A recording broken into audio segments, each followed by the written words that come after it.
How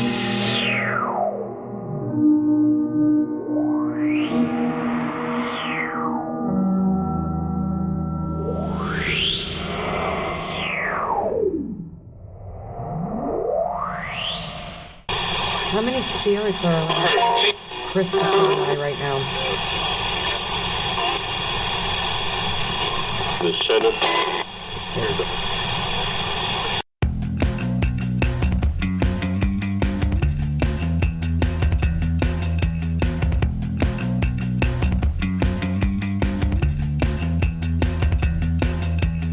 Welcome to Bigfoot and the Bunny. This is a couple's journey into the mysterious, the unknown, and the paranormal. I'm your host, Chris Carr. And I'm your host, Kristen Johnson. Together we are Bigfoot and the Bunny.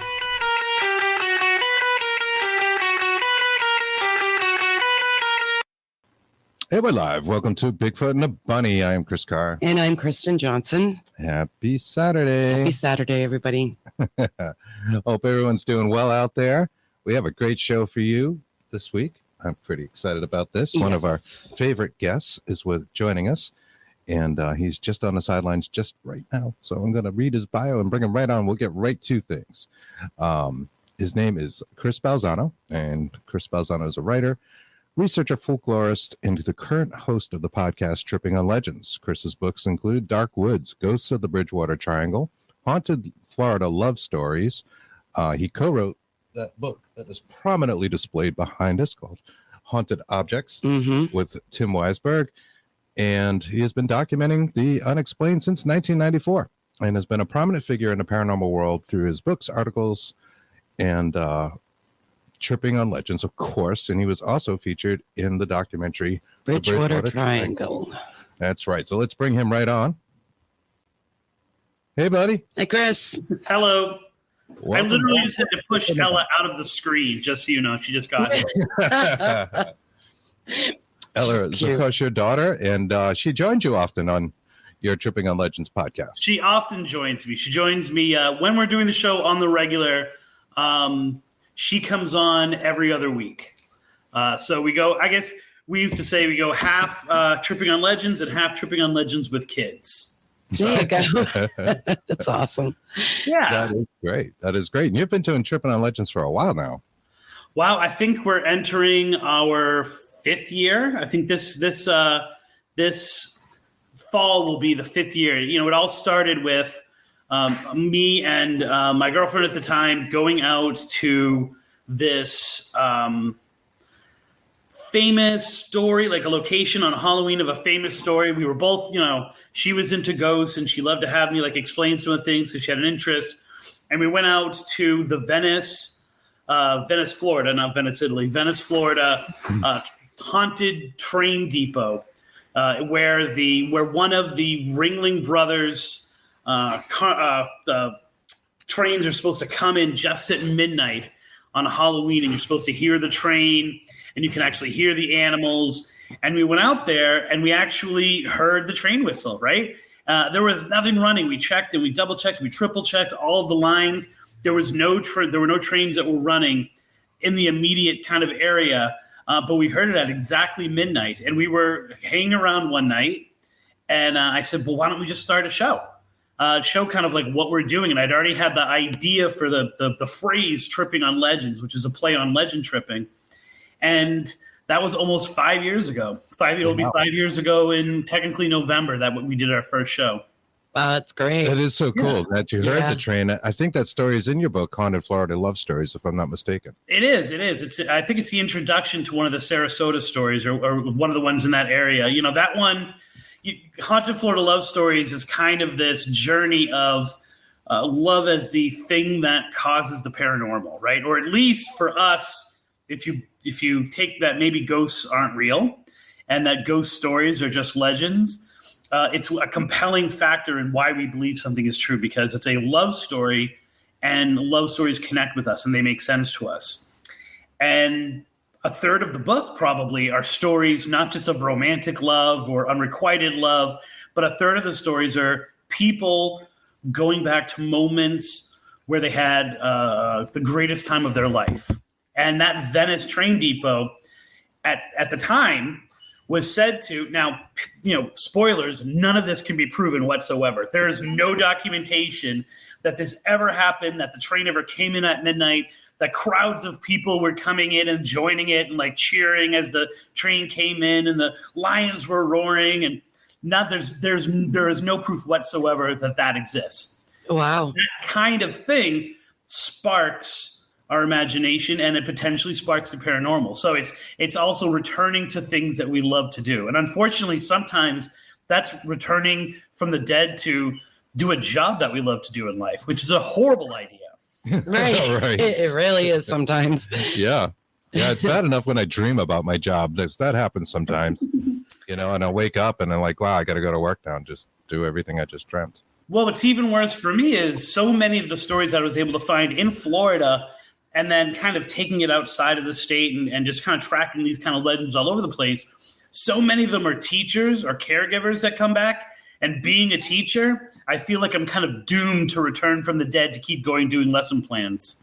So, You're grading homework from the grave. Grading homework for eternity. If your Zoom magically turns on, it's probably me, right? Right. Sometimes I think Zoom is haunted. I do too. So some of our software is Today, I believe, weird. again, my laptop is haunted. So that thing is definitely haunted. Yeah, Everything something Kristen touches gets haunted. Well, you invoked bad things to happen just by bringing up haunted objects. I agree. Because in that book, Haunted Objects, Tim Weisberg and I, both go over the famous A case. So anyone who's familiar with the paranormal will understand what I mean by that famous A case that takes place on Long Island. I pause dramatically so people can understand what I'm saying. Don't say the word. And in that book, I track this whole long progress of someone wanting me to write, co-author a book with them about Butch DeFeo, and him giving her all of these files and all of these dark figures appearing in her house and her animals dying, and her being like, "Do you want to write the book with me then? Do you want me to send you the files?" And me ultimately denying it when I woke up one night to find a dark figure standing at the foot of my bed, which then walked down the hallway to Ella's bedroom, and Ella would have been less than a year old at the time. Oh my God. God. All of a sudden, Ella just started screaming out. And so I decided that it was probably not good for me to take on the famous A case. So that's a chapter in the book, right? This whole kind of odyssey that's involved in that. Every single interview Tim and I did, including interviewing the woman, her name is Jackie Barrett, who ended up writing the book by herself. Every interview that we've ever done where we explicitly say the A word, everything malfunctions. So I am going to avoid it, but let's just say maybe the book even being on the shelf is causing your computer to mess up. It could, it's mentioned in there. So like Chris says, everything I touch just happens to, depending on my energy, it just happens to. We got a few comments and listeners out there. Hey, Ken Allen, how you doing? Hey, Ken. Also, Irene Takura from Japan, I believe. Hi, Irene. Is out Good there. She says, try to find a clean place without any place haunted is impossible to live. And then she mentions that my Fuji is haunted. I'm not sure what the Fuji is, Irene. I think she probably means Mount Fuji. Yeah, Mount Fuji might be haunted. My Fuji. Otherwise, if she's calling something my Fuji, I'm not quite sure. Yeah, I just didn't want to touch that. So go ahead, Irene. You need to explain to us. And Marie Young is out there, and she says hello as well. So, hey, Ann. Hi, Ann. All right. Yeah. In that Haunted Objects book, I noticed there's a little Christmas story. And I find this really interesting because we had Kelly Desbians and Satari Haas was on a few weeks ago, and they're very into haunted objects and have a haunted museum. They were actually in their haunted museum for the show, and they were showing us a Christmas angel where the tree had burned down. The angel was intact, and apparently the cause of this haunting in this house was this Christmas angel. And I thought that was weird, but you also have some Christmas stuff in that book. Yeah. Wow. Okay. I'm trying to remember back now. Yeah. I know that there was one object that kept appearing and disappearing. It was a little bear ornament, which I now have. It's in my house. It actually came back. We're actually, Tim Weisberg and I are redoing that book because the rights reverted back to us. And we're like, so much stuff has happened relating to these haunted objects since we first wrote the book, right? Which was actually pre-Haunted Collector and pre kind of our, collective social media and media embrace of haunted objects. We're like, we feel like we need to redo it.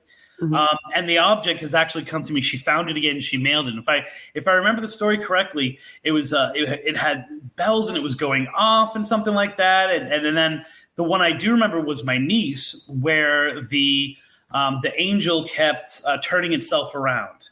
Right. Yeah. So she would come down. It was only taken out during Christmas time, and it was put on the little. It was a little perch, like in the dining room, and she loved it. And she would just sit and watch it, and she would talk to it. And my sister would come out, and it would be turned around.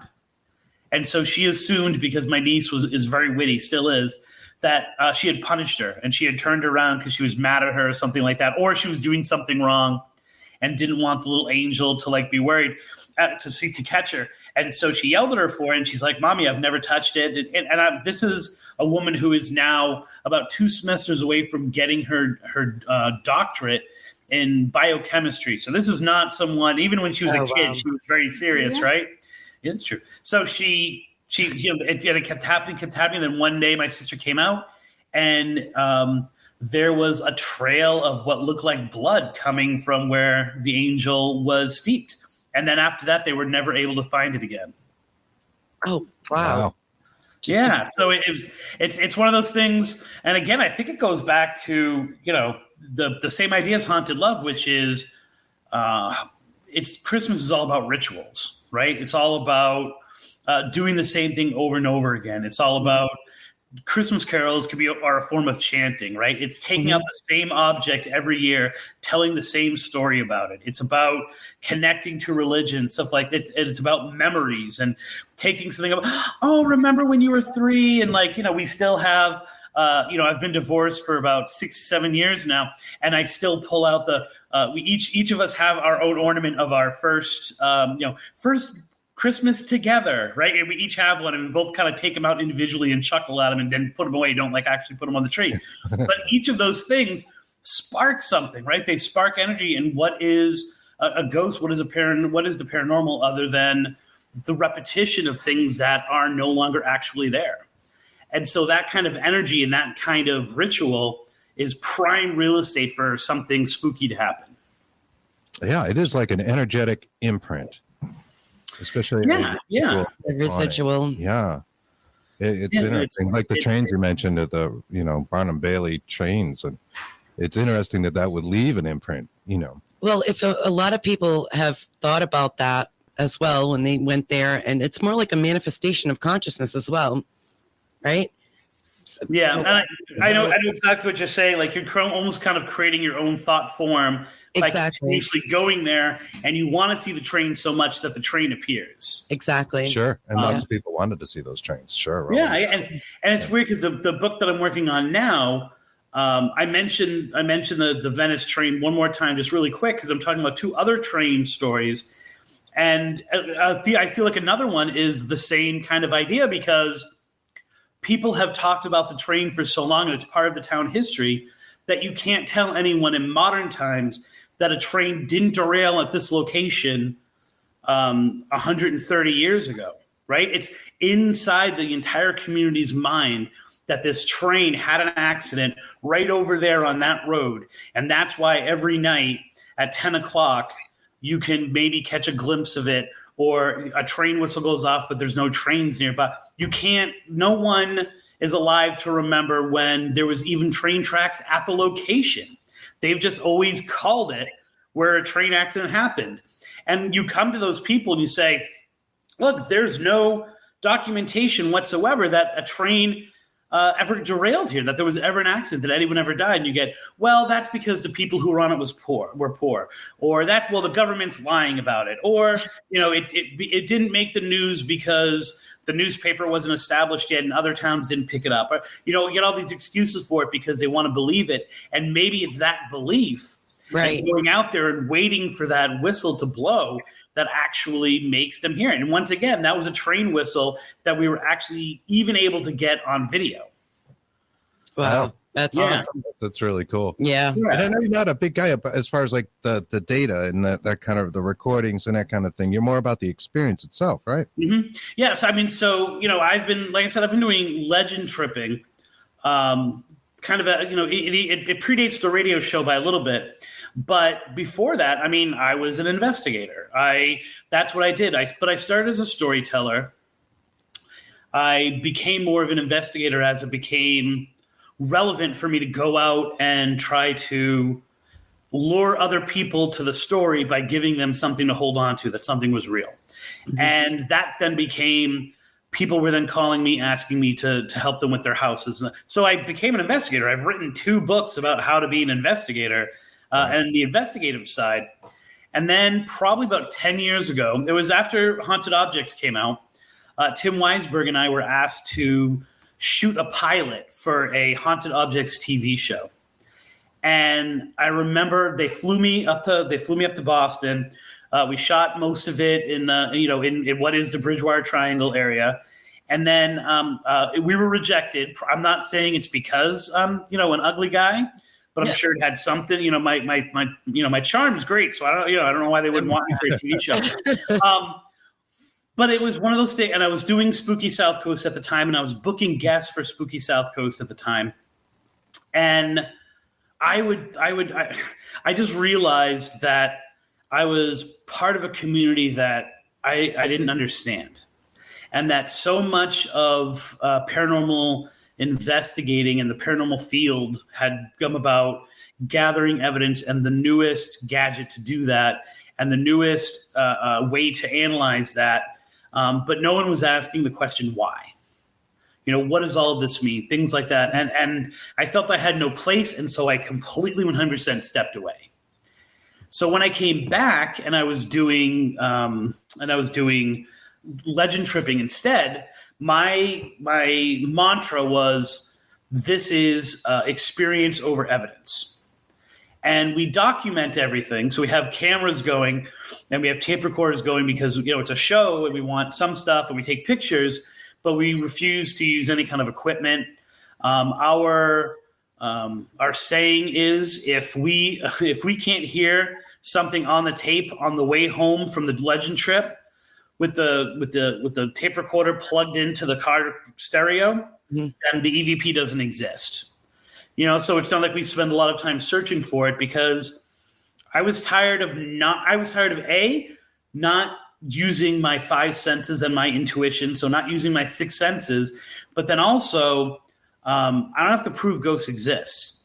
I know ghosts exist. I've experienced them. What they are, you know, it's still up for us to talk about and discuss and debate.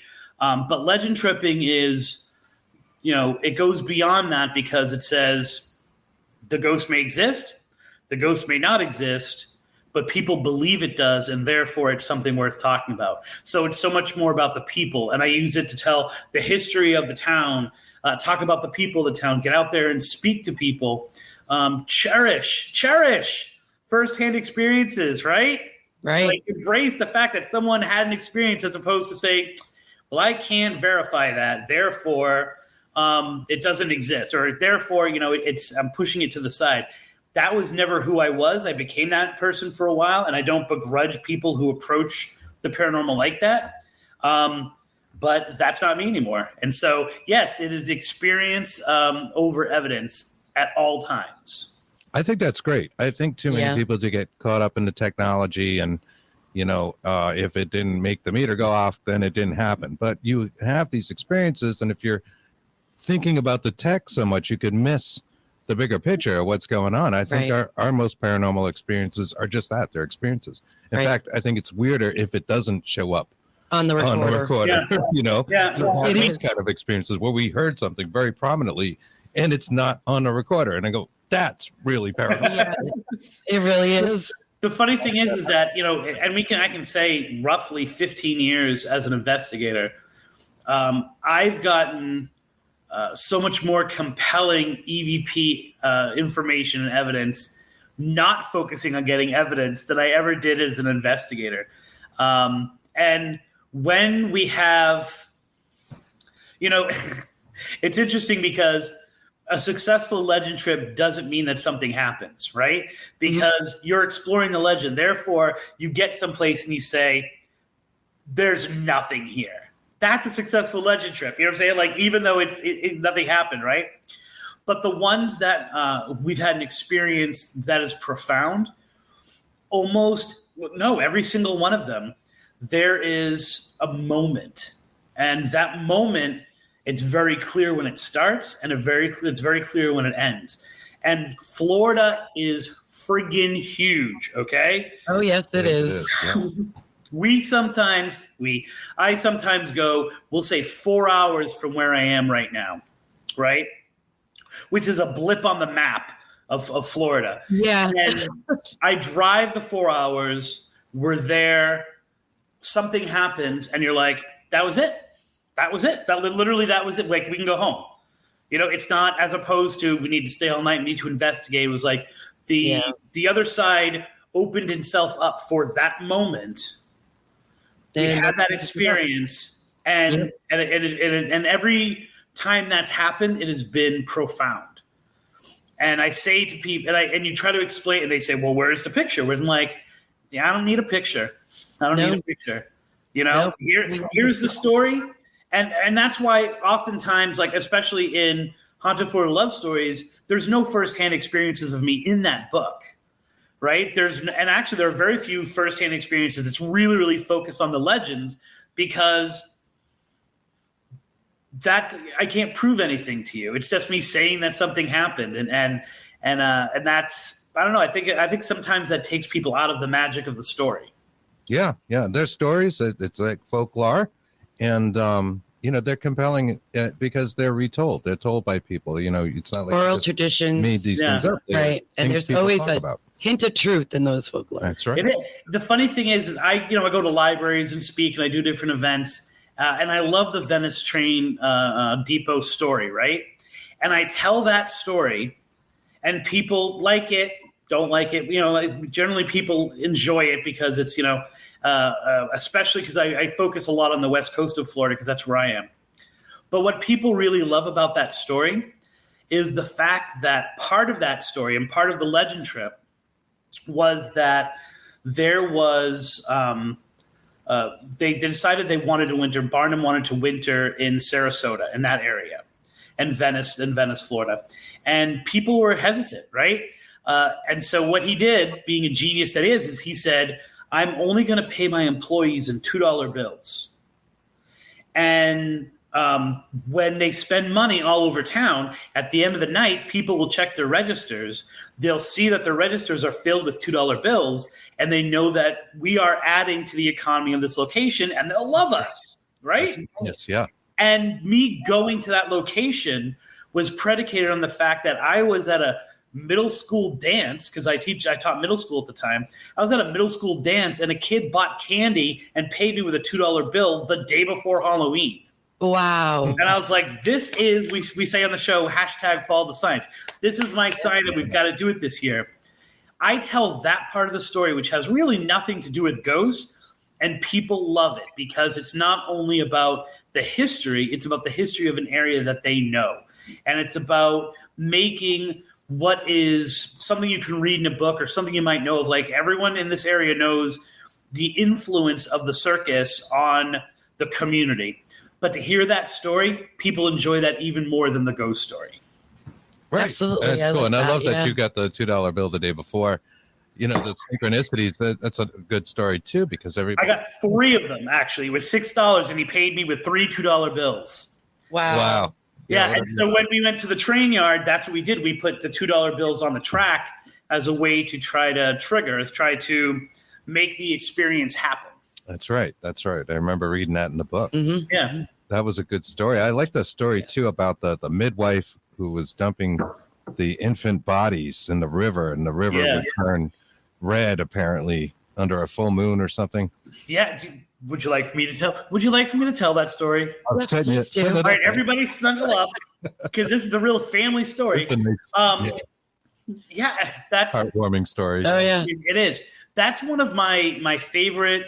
That's one of my favorite legend trips, and it's one of my favorite stories because there's controversy about it. So the story goes that there was a woman who was a midwife. She had originally been from Georgia. She was a slave who was freed after the Civil War, and she came down to one of my favorite town names in Florida, Wauchula, Florida. And it's Wauchula, Florida, but I can't say Wauchula every time I have to say I have to say it that way. So she came down to Wauchula, and she became a midwife, right? There are different reasons why, explaining why, but the most compelling one is that she was forced to give away so many of her children that eventually, as she was giving birth to these white babies, her anger kind of was growing inside of her, and she killed some of them, right? And she kind of caused them to die. And then she would go down to the Peace River, and she would bury the bodies by the banks of the Peace River, and she would dump into the river the remains and the afterbirth and things like that. Yeah. Once she got a taste for it, she started to do it more and more. And so she was killing all of these babies of the families in the area, burying their bodies down by the river, dumping the remains into the water, until eventually she got caught, right? Like, people started to figure it out, and they banished her. They wouldn't allow her to deliver any more babies. She went insane. So whether it was she fell in the river because she was just so out of her mind, or whether she committed suicide, she used to force her husband to come with her to the banks of the water, and she would fill a bucket with clear water, and right before her eyes, she said it would turn to blood. And the husband claimed he never saw any of this, but she would say, no, look, it's blood, until one day, like I said, whether it was accident or suicide, she died in the river. She died, and it's called, the road that it's on is called Bloody Bucket Road. The bridge is known as Bloody Bucket Bridge. It's said that if you go there by the light of the full moon, you will hear little babies crying. You'll hear random splashes in the water. But more importantly, if you fill a bucket with the water from the Peace River at that location, before your eyes, it will turn to blood. Wow. Now, Bloody bucket. We tried it, right? And we always like to double down on tripping on legends. So we actually went on the blood moon, right? Oh, cool. And we didn't get anything, right? Our buckets were not filled with blood. And so I kind of knew, but going into it, that there was another part of the story. But some cops rolled up on us, right? And they're kind of like, what are you guys doing down there? And we actually find, believe it or not, that cops and park rangers are the best sources for these stories, because if they go off record, they will tell you what other people are saying about a place, right? Yes. And so these guys told us, one guy says, I think you guys are absolutely crazy. Another one said, no, I know the story. Here's the story. And he said, it has nothing to do with a midwife and nothing to do with murder, right? Like, that story doesn't make sense. So what you're saying is, right after the Civil War, an African-American woman is killing babies, and they let her go and they don't kill her in Florida. Does that make any sense? No. Instead, the road got the name Bloody Bucket Road, and the bridge got the name Bloody Bucket Bridge because there was a bar at the very bottom of the hill, and by Florida, I mean a Florida hill, which means there's like a bit of an incline, right? And it was such a violent bar. I believe it was called Apples. It was such a violent bar that every night they would have to mop up the teeth and the blood, and the guy would fill up his bucket with blood, right? After mopping, and he would dump it into the road. And so people started to informally call the bar the Bloody Bucket, right? And this is pretty much the story that everyone kind of agrees on. And yet in weird Florida, there are firsthand experiences, and they're weird. And Charlie Carlston is said to have, talked to people who actually have seen. I believe her name is Machula. I'm blanking on her name right now. Have actually seen her spirit there, and they've talked about this midwife story for 50, 60, 70, 100 years. And I'm like, well, that's not true either, because Weird Florida was published in 2005. In 2002, I found a blog post from just like an obscure website where a young woman, I think she was in her 20s, says, "You guys are enjoying my fiction so much, I decided to write you a Halloween story. I'm going to give you a fictional account of why that road is called Bloody Bucket Road. It's a fictional account. Are you guys ready for my next fiction story? Because I'm going to tell you a story that's not true. It's fiction." And she lays out everything that I just told you about that. And then ends it with, "Didn't you like my fiction?" And in the comments, it says, "We really like your fiction." So it's all over the place that this is a fictional story that she made up. But it becomes codified because it appears in Weird Massachusetts, and it's a story that exists, even though, and no matter again, once again, even though I can kind of prove to some degree that the story's not real, right? It doesn't stop people from telling that bloody bucket story over and over again, and it becomes the legend. Is that place haunted? I think it is. I think there's definitely a potential that it's actually a haunted bridge. Is it haunted by a midwife who went crazy and started to kill people? I don't believe so. Interesting, but it exists in a consciousness. So Exactly. there it is. Yeah. Chris and I, we were just talking about this last night. Yeah. About like UFO sightings right now, where you have the government, releasing all this footage, and it's on mainstream media about UFO footage, and it's almost guaranteed to increase the amount of sightings. Exactly. In fact, we've seen some things, and it's like, it's weird. It's almost like it's in the collective consciousness. Therefore, or maybe it's our subconscious seems to create it and make it a reality, and it manifests. Right. I always say that, and this is why haunted love is such a driving force, because those love stories are all make sense. The amount of stories that I have that are Romeo and Juliet, misunderstanding lovers commit suicide, so now there's a ghost. It's amazing how many of those I have, because they are in our consciousness. We're told those stories, therefore it makes sense to us, right? Mm-hmm. And so it's the filter that we create. When you experience the paranormal, unless you are knee deep in a ghost world, when you experience the paranormal, you have no frame of reference for that. It's unusual, right? It's not supposed to happen. Therefore, to rationalize it, explain it, process it, you need what you know. And a love story is what you know.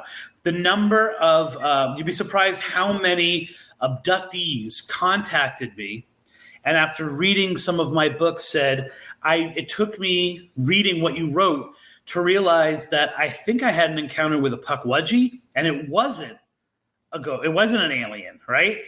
Because my filter had been alien, had been UFO, because that's what was popular. Right. And then reading something that was up, you changed the way that I looked at it, and all of a sudden I realized maybe it wasn't what I thought it was. The Assonet Ledge is another really great place. The Assonet Ledge is in Freetown, Massachusetts, which is part of the Bridgewater Triangle. And it's probably the most haunted spot in the Bridgewater Triangle. One of the things that are sighted there are ghost lights. So there are these orbs that are seen with the human eye, right? So it's not like a camera picks up something. These are seen with the human eye. They come to the surface of the water, and then they seem to be pulled back down. But other times they're seen to almost be climbing the rocks of the ledge, or at least rising from it. Now, if I'm a ghost person, that is a ghost light, right? Or what the Wampanoag would call them, Taipaiwunkas. It's very clear to me that's a ghost light, right? Yet if I'm a ufologist or a ufologist, those are potentially craft lights instead, right? So you change your filter, you change your perspective on the paranormal, and then all of a sudden experiences that you had might have a different kind of background to them than you originally thought. And then of course, if I'm sure both of you guys at one time or another at least were Art Bell and Coast to Coast AM fans, and you could guarantee. I used to listen to it, and I would hear a show, and I would say, okay, now I'm going to start getting calls and emails about that particular experience, right? And so back in the late 90s, it was the rod phenomenon. If you guys remember that, if you guys were into the paranormal, where someone came on and they talked about the ghostly rods that are all over the place and appearing in pictures, and all of a sudden every ghost was a rod ghost. You know what I'm saying? And then you see this, like, you see, and this, you see Black-Eyed Kids, right? And they go in cycles. And once the media catches on to Black-Eyed Kids, and that's the focus. Right. The whole concept, I went 10 years of doing this and looking into stories without anyone saying the word demon. And then it became a popular term to use in the TV shows, which then became a popular term or a popular explanation for it in the rest of the world, Mm-hmm. And so you see these things cycle through. And as a folklorist, I just kind of sit back and go, I see what you're doing there. I see what you're doing there. Because to me, it doesn't matter what it is. It only matters what people think it is. And how they absorbing and kind of then pushing out their experiences. So, demon on away, I guess. Yeah, it is. It's neat how it cycles. And it's even like with the UFOs, like whether it's a saucer or it's a triangle and cigar shade, and now it's rod. Sometimes it's the orbs, essentially, right? Then colored lights and why are we not seeing those classic 1940s and early 50s? Exactly. With the like we're not seeing those anymore, and now everyone has to be one of the what do they call them, the Tic Tacs? Tic Tacs, right? Yeah. So it's very true though. Yeah. Throughout the years, that is what has happened. That's the stereotype. That's what people are thinking of. Manifesting consciousness, and it just actually appears. And it also it has a lot to do with what TV shows are popular at the time as well, right? Which is why cryptozoology is so fascinating, because I don't think there's ever been really a cryptid show that's ever been as popular as Ghost Hunters or as Ghostly Adventures or as Ancient Aliens or any of those things. And so, to some degree, cryptozoology and the study of cryptids is almost the most pure form of it, because it hasn't gotten to the point really, except for maybe like hunting Bigfoot or something like that, where media has corrupted people's experiences of what's happening to them in a real life situation. And so those accounts are almost kind of more pure than your ghost experience, where I always say one of the funniest things I ever experienced was years ago when my students knew that what I did, and they asked me if I carried around a shotgun full of salt. And I'm like, I'm not from Florida, right? So I don't have a gun. And it was supernatural, right? And so their experience was supernatural, where like all ghosts were evil, and you could get rid of them by shooting them with rock salt. And that to a small degree, that's kind of what the world that we still live in. Yeah, that's a good way to go about a ghost gun, if you will, right? Yeah, sure. I've heard about people in Florida that have said their houses will never be haunted because of Katrina. And they were flooded with salt water. They feel like the salt water will residences ghost free, if you will. Well, it's all of Florida is really what do they call that combination where the salt water meets the fresh water? Brackish. Yeah. Brackish water. Yeah, all of Florida is that, right? You're either in the ocean or you're in the swamp, right? And so, there's always this kind of brackish feel to most places that you are. And then there's this idea that, which is really prevalent in some places in Florida, that spirits can't cross water. And so you have houses that are painted hate blue, for example, because it's supposed to be reflective of water and it keeps the spirits out. And that's still a tradition that some, and I'm using this because this is the term, that some cracker mentalities still have of this is how you protect your house. And yet it's kind of like, if this is Florida, the more you go away from the ocean, the more you find that people have a strong ghostly tradition, have stories that have been passed down, and they have generational, I always say, generational ghost stories to tell you. Like of locations, this place has been haunted for 100 years. This place has been, haunted for this long. And then you get to a town like I'm in, or you get to the ones that are on the coast, people don't move around or people are always moving, right? No one in my neighborhood is from Florida. They're all from someplace else.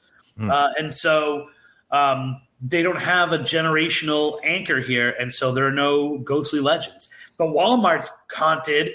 The Waffle House has a ghost, right? Like things like that. But you don't have a haunted bridge or something like that because there hasn't been enough time and enough generations on the same location to kind of have that stuff form.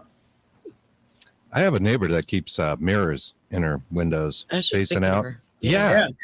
Bola's her name. And, I'm sure there's some tradition. I've never asked her about them, but I would imagine it's to keep the evil out. Well, of course, that's assuming that the evil's not already in the house. Keep it in, right? I think you know what I'm saying? Like that's always my question. Yep. Yeah, she might be a little afraid of us. I think there's a story. I think it's in my very first book, which is called Ghostly Adventures. I should say it's the first one I wrote. The second one that came out, and it's actually my best friend's story. And they were living in Dallas, Texas. And it was her and her best friend. They were living, two young women living in this apartment. And one of them was really into crystals.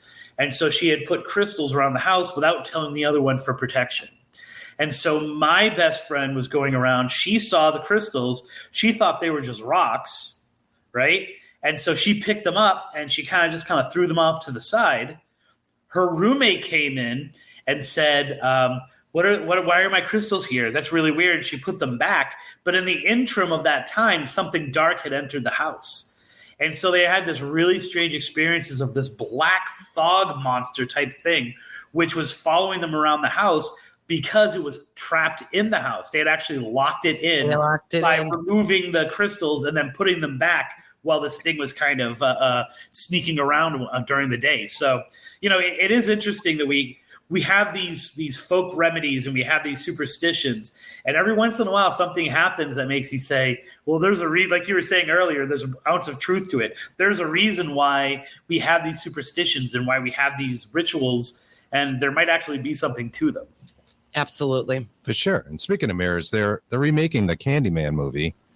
I don't know if it's like Candyman Part 2 or if it's more like a total reboot, because there is a Candyman Part 2 already. Farewell to the Flesh. Oh, that's right. That's right. Yeah, I had really liked the original, and I know they're doing a new one. And mirrors, are attributed to a lot of hauntings. In fact, I think you mentioned some of them in that book behind me. Yeah, and this is kind of like my new Bible here. This is a great book. I didn't write this book, so it's good that I'm advertising it. It's called Dangerous Games to Play in the Dark. Ooh. And this is during COVID, like last spring, not the one that just happened, but the one before, like when it originally hit. And we found ourselves, I know we've joked about it, but I don't know if we joked about it on air, that my daughter does a lot of the shows with me, right? Yeah. Mm-hmm. And so we had planned a trip because she's obsessed with Mothman. And my son, who is, he's not as into it, but he's still into it. We were originally going to do we were going to tour, we were going to legend trip during spring break, the story of the Allman Brothers, because we're both huge Allman Brothers fan. And there's a really great story attached to the deaths of them, which I can tell you if you want after this story. And we couldn't, right? Like we were stuck at home. What are we going to do? Yeah. Then we found this book. We were talking about the elevator game off air. This is where the elevator game comes from as well. And it's all of these. And here's the important thing to understand. Ghostly legends have always been pushed to the forefront of things. They've always been formed by the young. As old people, we don't like to admit that, right? We like to think that we're the driving force of the paranormal and all that stuff. Urban legends generally come from teens and they come from people in their early 20s. And this book is a kind of a capturing of all of these tween, teen, and early 20s beliefs that we have to understand, that I think all paranormal investigators, ghost hunters, whatever, psychics, whatever people are working, need to understand that this is what's molding the way people view the paranormal nowadays, right? These types of stories. And it's kind of like taking a little bit of spooky, of creepypasta, a little bit of TikTok, although this predates TikTok, and it kind of meshes them all together. And in this book, we did a show called The Home Haunted. So instead of going out and investigating, or legend tripping, I should say, we were going to do 5 nights of hauntings or rituals, really, in the house, right? So night 1 was easy. We're going to do the Ouija board, right? Night 2, we were going to do Charlie. Night 3, we were going to do the Midnight Man, which is where essentially you, using your own blood, draw someone into your house who then you have to run around and avoid for an hour before, and try not to get yourself killed. Yeah, my 13-year-old knows all about him. He's all right. See, your 13-year-old does, right? That's right. Then we were going to do one which was one-man hide and seek, which essentially where you ask an entity, whether it's a ghost, whether it's something darker, to enter into a stuffed animal, and then you play hide and seek with that stuffed animal through your house. And then one of them was going to be something called Three Kings, which involved a chair and 3 mirrors, right? And you had to do a very specific ritual, and you had to mirror gaze, and you had to call upon different sides of it to do. And we did the show, and we had a great time doing the show. And then it's one of those things where, you think, you take yourself out of the fact that it's fun and games, and you say, you're asking me now to do mirror gazing. You're asking me to do a blood ritual and invite something into my house. Exactly. And you're asking me to ask something, whether it's considered necromancy or whether it's considered to have something. And we stopped it. And we didn't stop it because I stopped it. She would have gone through with it because that's her personality. I stopped it because I love the idea that they're games. They're considered games with, maybe they're real, maybe they're not real, but they seem to be tapping into a much older, deeper, I hate to use the word proven, so I'll just reuse the word repeated ritual that has been used for centuries, if not longer, to connect with the dark forces, or with at least very powerful natural forces that are outside of us. Mm-hmm. And I'm like, this ain't like, having fun and doing Charlie and laughing because there's no way this is actually going to work. These are rituals, and a blood ritual as well in there. And so we stopped it, and we had to do a follow-up show where I really, as we're talked to about the dangers of the paranormal, and even the dangers of belief in the paranormal, with at that time, I think she was still 10, my 10-year-old daughter, explaining to her how this is all really interesting and it's really fun and it's exhilarating, and yet here's this other side to it.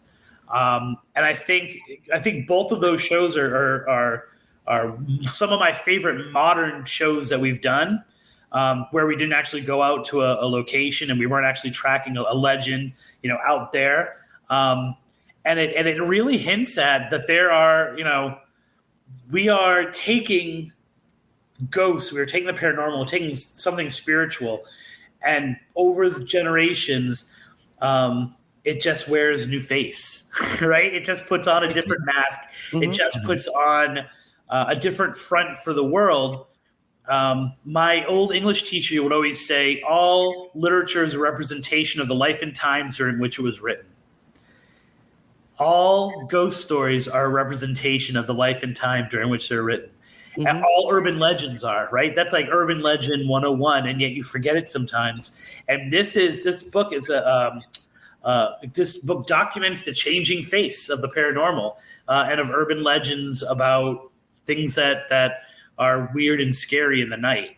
And so, it's still one that I refer to all the time. I love this little book. I've tried to get in touch with the author, but for some reason she doesn't like me, so I think she's not real.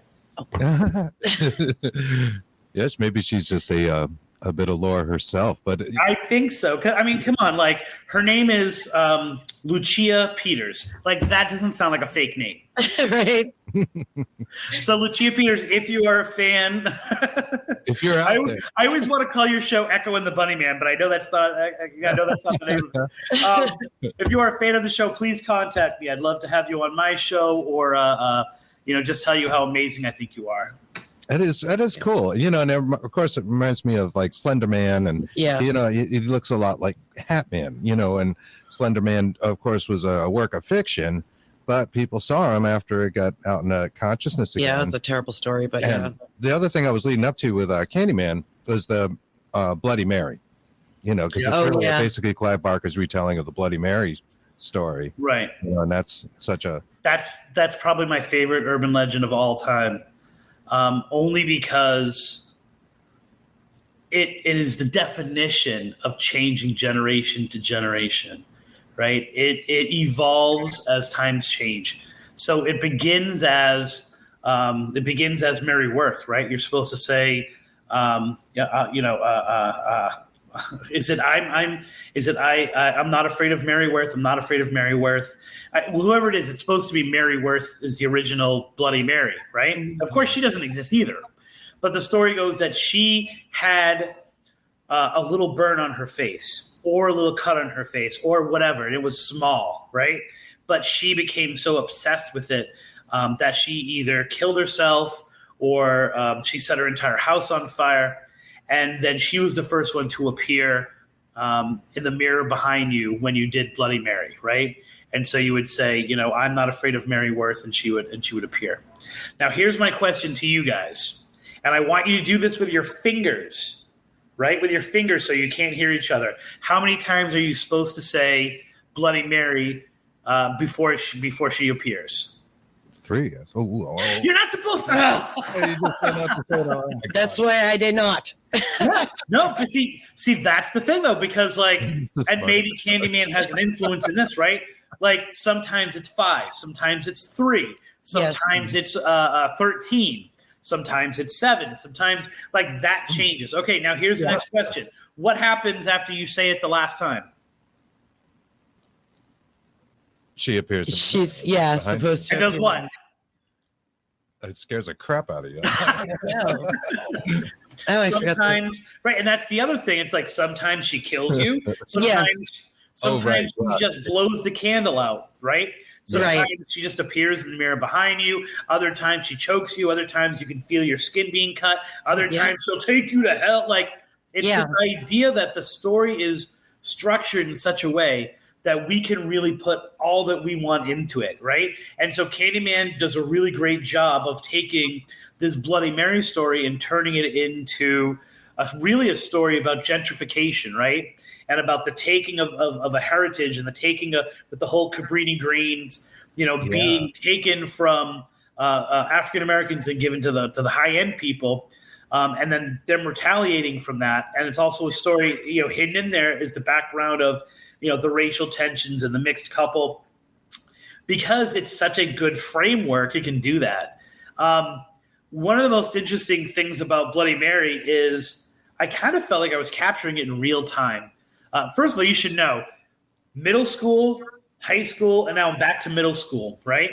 Every year when we're on folklore, we're in that section, I challenge my students to record them doing Bloody Mary and then bring it in for extra credit, right? I've been doing it for like 12 years. Ain't one kid done it, right? Because they all get freaked out. Even though those hardcore persons, hardcore cynic, they still believe in it enough to not do it, right? And so I was, I've always done this and I've documented, I kind of track it. And then probably about 4 years ago, I noticed that it was my daughter. It was actually Ellis asked me if I was going to stay up late, which, I used to be much more of a night owl. I'm like, well, yeah. She's like, can I set my alarm for 3:00? And I said, well, why do you want to set it for 3:00? And she said, because I want to do Bloody Mary and it only works at 3. Right? So I had seen the time move from dawn to midnight, right? To 3 because the younger generation, because of TV shows, because of are obsessed with this concept of the witching hour. Witching hour, exactly. And this concept of everything happens at 3. So you have to outrun the Midnight Man from midnight to 3:00. Bloody Mary only works at 3. You have to do 3 kings. You have to complete the ritual at exactly 3:33. And I was able to say, like, wow, a few years ago that wasn't the case, but now very definitively you cannot do Bloody Mary unless it's 3:00 in the morning. So that was really, as a folklorist, that was really exciting to watch. As a parent, I was horrified, right? Yeah. Because the 3:00 challenge and the different variants of that, the different things that people were being asked to do at 3:00 on these different social media sites was scary to me, right? Because you think your daughter waking up at 3:00. But, that's I guess, like, you have to understand that as a parent, like, things change like that. So I tied her to the bed so it didn't matter. She wasn't waking up. Poor Ella. My goodness. Right. No, she was able to handle it just fine. I'm sure she does. Wow. Oh my God. Some comments out there. I'll just hit real quick. Irene is what she says here, 2 a.m. 2 to 4 a.m. is the ghostly hour. So that's in Japan. She did also note this here. We were talking about UFOs. Every time we get a major earthquake, we get UFOs flying around. It happens all the time. Yes. Interesting. Yeah, and that's, we did a recent episode probably about 2 months ago where I think it was called The Numbers Game or whatever. And we just explored the meaning of numbers in the paranormal and in folklore, right? And what we found is ultimately, because I believe that's the woman who said she was in Japan. Yes. What is a significant number in one culture is not a significant number in another culture. And so 2 and 4 have a much different meaning and have a much more powerful magical representation in Japanese culture than 3 does, right? But 3 is what's popular and what is spiritual in Western culture. So yeah, that's interesting to note. And someone, I'm wearing my Friday the 13th shirt, as you can see. I saw Camp Crystal Lake. Yep. The Friday the 13th and the number 13 in most cultures has absolutely no significance, which is funny because then when you get people who translate, who look into ancient documents or ancient folklore, and they see these numbers, they add their cultural significance to it. And so you have to wonder whether it's these numbers actually do have some kind of power, or it's just, we look back at them and we put our own stuff to it. I don't know. It's kind of where I live. Yeah. Probably a hybrid of both of those things. And the word you used before is ritual. And I think it does harken back to rituals and cultural rituals, religious rituals, magical rituals. You mentioned necromancy, and really paranormal investigation is necromancy. You're asking a spirit to talk into a box and communicate with you. You're asking something of it. And I think that's a very definition of necromancy. Yeah, it's funny because that gets blurred, right? Yes. And the Ouija board is a really good example of that. Like the potential dangers of the Ouija board versus the potential dangers of other kind of spirit communication, and how the Ouija board has such a bad reputation, but let's go out there and try to get EVPs or use a spirit box. When they're all just the same, like, right? If you're opening a gate, you're opening a gate, right? Yeah. And to open a portal to the right. If you're opening something up, you're opening something up, and it's I like to study those things. I like to study what people think happens and what people think happens with certain rituals. But, we find that everyday magic all over the place, right? Mm-hmm. From hockey players not shaving their beards during the playoffs,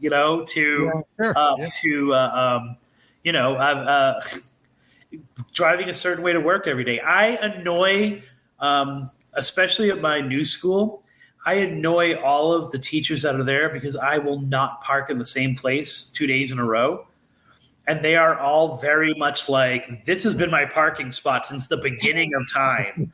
Why are you in my parking spot? And I'm like, because I hate rituals. I hate that repetition, man. Like, I just saved you. I just broke you out of your day. What, are you kidding me? Like, I just broke you out of your sleep. There you go. They didn't like it, though. They didn't feel like I was uplifting them at all. So, No. Sure. How many people like spill a little coffee in the morning on the way to work and just say, condemn their day? They're like, I'm going to have a terrible day today. Yeah, everything becomes a sign of something. Yeah. Right. Yeah. I think we all do it. We would just talk about Friday the 13th. Yes. As far as I know, and that I've researched, it's actually, I don't know if it was 1301 or 1303 on Friday the 13th is when the Knights Templar, supposedly, they all got hung. Oh, yeah. That's where that came from. A Templar story behind that, I think. Yeah. And it's amazing that, for generations, that story didn't exist until recently. People started giving that as the reason. Like we go back and I think we rewrite history like that. You know what I'm saying? And I think that, I don't know, I've yet to have that proven to me that that's actually happened on that date but it makes sense, right? It has a reason now, because however much we love to be scared and creeped out and weirded out, we also like to have it in a box, right? Mm. This is why people can love ghost shows, but then when something creaks in their house, they're freaked out completely, right? We like to be able to have our ghosts. We like to be able to have our spooky things in a little box, and we open up the box and we play with it for a little bit, and then we close the box and we put it away, and we don't want anything, we don't want it impeding in our dinner or when we're trying to sleep or when we're and so if we can go back and explain things, right? I cannot tell you how many different explanations I've heard for why black-eyed kids are the way that they are, right? Or why, why? Just thinking about there's a place in Florida, right? Before there was Disney, there was a place called Silver Springs, and it had as one of its primary features, and everything kind of grew around this. It's amazingly beautiful. It's this spring in the middle of swamp and jungle, right? Like Creature from the Black Lagoon was filmed there. The old black and white Tarzan TV show was filmed there. Like, that's the kind of natural raw beauty we're talking about. And it was one of the first places in the country to use glass bottom boats. And so people would sail on this. And this is a chapter in the book. So if I'm repeating myself, and they would look at the bottom underneath and all this beautiful natural Florida mucky stuff, whatever, right? And it was a very popular attraction. And yet they would still see these ghost lights, right? There was a ghostly canoe that would be seen on one specific area, which used to be called the bridal chamber. Now it's called the abyss, because the people who do the boats, the old timers will tell you the story because they know it, but they don't tell it on tours anymore. So now it's called the abyss, but it used to be called the wedding chamber, and the bridal chamber, I should say. And this is a haunted location, right? This is a genuine, something weird is going on in this area. People are seeing the boats. They're seeing these figures walking on the water. They're seeing ghost lights seeming to dance in this one particular area. And there are 7 different backstories as to why these ghosts are there, right? Yeah. And the ghost story not only changes from generation, but it also changes for whatever was popular as another attraction in the park, right? So when they built Seminole Village right next to Silver Springs and it was part of it, it magically became about two Native Americans who were looking to fall in love with each other. And then, when it was another time, it was 2 Americans, and he was rich and she was poor. So the story for why these ghosts are there changes all the time. And so it's the same kind of, it's that our needs change and therefore our stories change. And all the stories are really cool and amazing. And so, what does that tell you about the people who are there? Well, it tells you about each specific generation that made Silver Springs its home. And then, of course, the cool thing is if you go to Silver Springs, the people who work there don't know those stories anymore because they don't talk about them, but they still all have a ghost story because it's an incredibly haunted place. Wow. It's like the energy exists, but the story changes. Yeah, exactly. Yeah, there is something to that for sure. I know or my man over here. Like, what's the story? What's the story of Robert the Doll? Right? Oh, yes. There are 7 different versions of that, and it's all whoever is the most popular person at the time telling that story is what gets the ground and what gets the footing and becomes what people know. And when something else becomes popular, the story of Robert changes a little bit. Sure. I was using it as an excuse to have some of my coffee. Well, I've got mine going as well. So. Yeah, me too. Okay, good. Would it be weird if we all had Robert cups? That would be extremely highly unusual. Okay. I wouldn't mind having a synchronicity. Robert cup, though. No, I'm good with that. Thanks. We recently went to Ramtail Mill or Ramtail Factory Yeah. in Rhode Island and Foster. And that's another place where there's different legends attributed to it. And I think it's interesting that most people see the apparition, the lights, supposedly Peleg with his lantern. Yeah. Isn't actually at the factory. It's at a place further down that people often mistake for the factory. Yes. Yeah. I mean, I know Ramtail only in that, like, I know people like Andy Lake and Tom DiAgostino and the twins. And Yeah. Thank you. Keith and Carl. Yes. I've written about it a lot, but I will tell you something interesting about that is that, correct me if I'm wrong, but doesn't that have the story? Isn't that part of that story also the person who hung from the rope, and so right? He used to ring the bell. He used to ring for the bell. people He used to ring come the into bell. work. And supposedly the There's bell. 2 stories to that. Yeah, now. he hung I himself figured it from out. the rope, and Yeah. they had to get rid of the rope, and then they got rid of the bell. And there's a bunch of different stories Now about it. I looked up another story as you were talking about this. It's another story. He was actually had his throat cut. Right. Right. Was murdered. So there was two It was different murder, stories there. suicide, and- Either So- suicide or murdered, and he had his throat cut. So the interesting thing is that I used to live in Woburn, Massachusetts, and there was a woman there who was part of the historical society who she did a really good job of documenting local folklore, and she would push this stuff out. She happened to live right across the street from my sister. And so I was able to talk with her a lot, and I got a lot of my Woburn stories directly from her and stuff like that. And there's a factory in Woburn that had a similar type haunting, like it was a haunted factory, and there had been a fire there and all this stuff like that. Then all of a sudden, Ramtail became very popular, right? So we're talking like 2003, 2004. When those people I was just talking about, the Johnsons and Andy Lake and Tom, were talking about all their stuff. And all of a sudden, I started to see the details of Ramtail make their way into this Woburn factory, right? Mm-hmm. Because people were now, that became part of New England tradition, right? The whole Ramtail story became in the consciousness of people from New England. And all of a sudden, all of these different factories, starting with that Woburn one, because I had a book and I was like, wait a minute, that's not the story at all. Like, that sounds like Ramtail. All these other little factory stories start popping up that have the details of Ramtail. So it's kind of, Jeff Belanger always says, a place is haunted by the most famous person to have ever visited there. There you go. In the same way, the haunted backstory for any place is the most popular story on TV at the moment, right? So, we have all of this Shirley Jackson Haunted Hill stuff happening now that's influencing the way people are telling ghost stories, and it's an interesting thing to watch.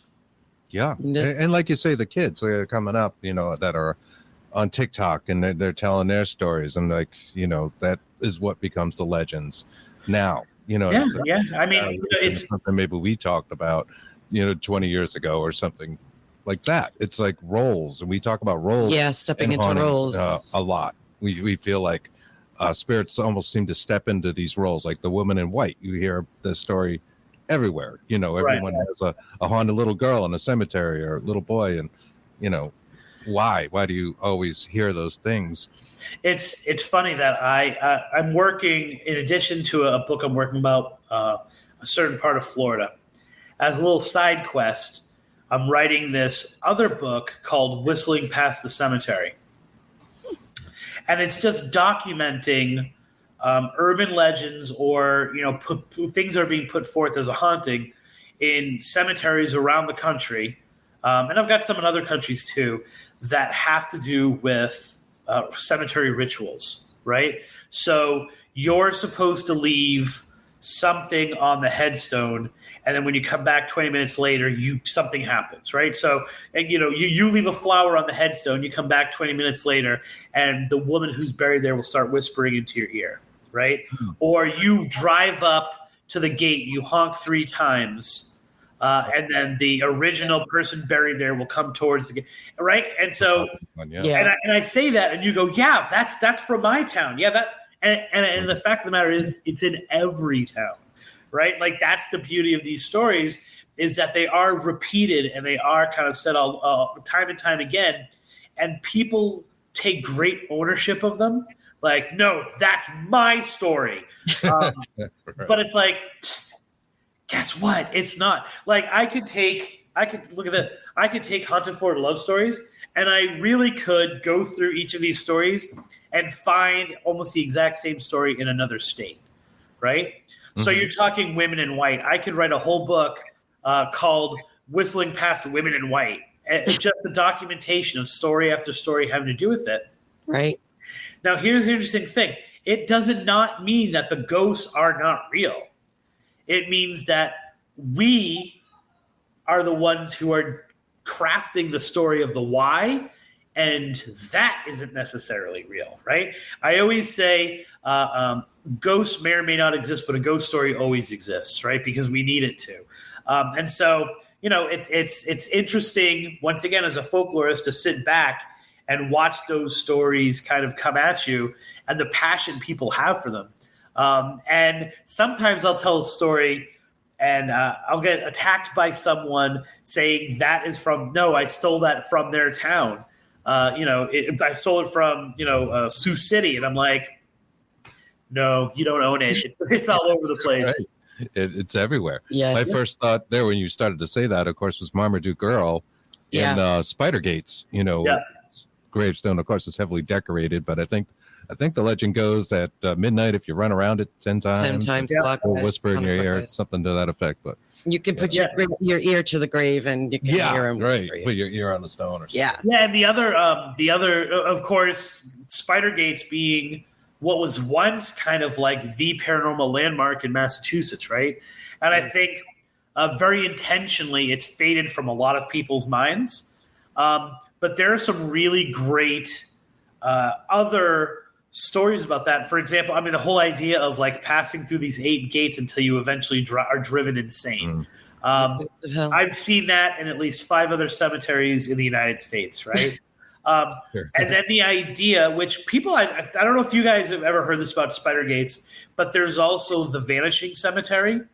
Yes. So there's another cemetery inside of Spider Gates which moves locations, right? Yes. Almost as if there's kind of like a outside of it, slip, right? Mm-hmm. And I found that same exact story in all of these other locations as well. And so it's really cool when I see a cemetery legend, especially, and of course I see this with regular legends as well. But there'll be towns that are right next to each other, and this town has this story. And this town has this story, and then they just intermix, right? And so it becomes one. People can't tell which cemetery is the original cemetery anymore. They can't tell what the original story is. My town, it's this, and it's that cross pollination between those two ghostly legends that makes for like a third variant, which is really kind of cool. And once again, you're like, well, wait a minute, they say that about this town. And what you end up finding out is that there's so much crossing between the two of them that they've both just taken on the personalities of each other. Sure. Yeah. Yeah, I can see that. Yeah, and I think the key point there is that it is haunted, and things do happen. Right. Right. The particular kind of haunting may be manifested from us, or from our subconscious, but there's definitely things going on there. My thing is that Sure. there's so many people that go there and bring their own baggage, and God only knows what they're conjuring up while they're there. And I believe that has a lot to do with and their expectations, right? And, with what's going on, right? And the observer influences the experiment, right? Yes. Yeah. So there's a really, it's the granddaddy of all legend trips in Florida. It is the definition of a legend trip, and that's the Oviedo Lights, right? So there's a small little town outside of Orlando called Oviedo. And for generations, people have been seeing these lights that dance with each other. They split off from each other. So and it always appears in the hottest months. So people's automatic reaction is, oh, it's exploding swamp gas, and which I've never really fully explained and had it explained to me how that can happen all the time at a specific time and move and stuff like that. But whatever, science, awesome, right? Yeah. So it has, it has this, and these lights, and there's different backstories. Some of them are Native American. Kind of the dominant one is the idea that a man came home from World War II, and a woman whom he loved had found another man, and so he killed himself on the bridge. That's amazing. The bridge wasn't even there during World War II, but we'll put that aside for a sec. During the 50s and 60s, just as cars were becoming commonplace among teens, right? So we're talking like American Graffiti, Happy Days type of like everyone hops into the car and goes someplace, right? It became a very popular place to bring a date or load your car full of people and then go to the Oviedo Lights and watch these amazing lights in the sky that are flying all over the place, and right. And so it's the definition of legend tripping, going out and trying to experience a haunting or something weird and paranormal with each other. And yet there's this other element to it where, because of where it is, and it's like kind of on there's these boat ramps, and then there's woods there, and that it became a very popular place to go and see if you could look at something more than lights. Wink, wink, nod, nod. There was a lot of, as they would say in that time, there was a lot of parking going on, right? Yeah. They called it submarine races on Happy Days. Right. I don't know where your broadcast was, so I didn't know just how to blue to go with the description of it, but it was, a little more love than haunted in your haunted love. And so part of the story started to evolve to that if you were killed by the Oviedo Lights, you became one of them, which explained why they seem to multiply and why there seem to be more every year. And so if you go to that bridge, if you go to Snowbird Bridge and you are engaged in ball gazing with the opposite sex, you guys are having sex and you die in that car, if the Oviedo Lights catch you, and they're always looking for people having sex, you become one, right? And so that became the explanation for the lights themselves. So it's that whole idea of the observer changing things or intent in the baggage you come with. This is actually saying if you go there and you actually try to experience this, you're going to become a ghost yourself. Right? Yeah. Especially if you do the wrong thing. It's funny because I was actually able to find old copies of UCF announcements, University of Central Florida, which wasn't University of Central Florida yet. And there's actually listings in their calendars of, hey, the art club is going to the Oviedo Lights. Sign up if you want to come with us. Or like, the math team has decided to take a field trip to the Oviedo Lights this Saturday. And I was actually able to find, and I couldn't. I was hoping that I could find it because I talked to the writer of the original article back in the '60s. the physics department, so not the physics club, the physics department of a college university actually opened up for discussion what the Oviedo lights were. So here you have on a college campus professors at a department actually taking the opportunity to acknowledge the fact that this could be something, right? Mm-hmm. And I searched and I went down many an archive trying to find the notes from that meeting. Was never able to find it. And it was partly tongue-in-cheek, but it was also, if you guys bring us evidence of something, we will try to explain these lights to you. So they were actually even acknowledging that the ghosts exist. So it's a really good example of intent. It's a really good example of turning what might be a natural phenomenon or even a supernatural phenomenon into a lesson. Don't you go to college or have sex, women. It's also a really good example of an urban legend or a ghostly happening which caused real people to die because people would turn their lights out. And there were several crashes on that strip of road in the late 60s, which kind of made the legend fall off of popularity because people stopped doing it because they were discouraged from doing it because of the accident. So it really is this great perfect storm of all that a legend is, but a lot of it has to do with what you were saying before, that intent and what you bring into the story itself. Sure, right? Sure. I like that don't have sex thing. I mean, that's the theory behind every slasher movie, including your shirt. Exactly. No, exactly. It is. A friend of mine sent me a picture, a meme late yesterday that said, don't drink, don't smoke, don't run, don't do all these different things, and you'll make it out of the day. But all those legends are, and it can.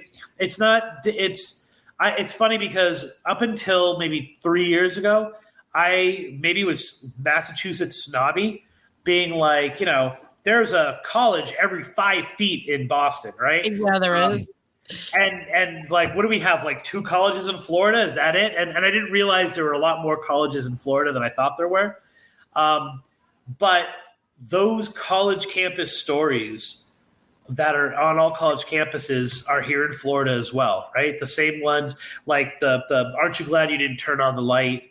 Or we have probably the best college urban legend in Florida is the girl who she was perfect, right? She came from a small town in Florida. She went to Gainesville, right? The University of Florida, which there's a misprint in my book that I've gotten a lot of grief for because my publisher was from South Carolina. They didn't catch the mistake, but I said the school colors of Florida are black and orange, and they're blue and orange.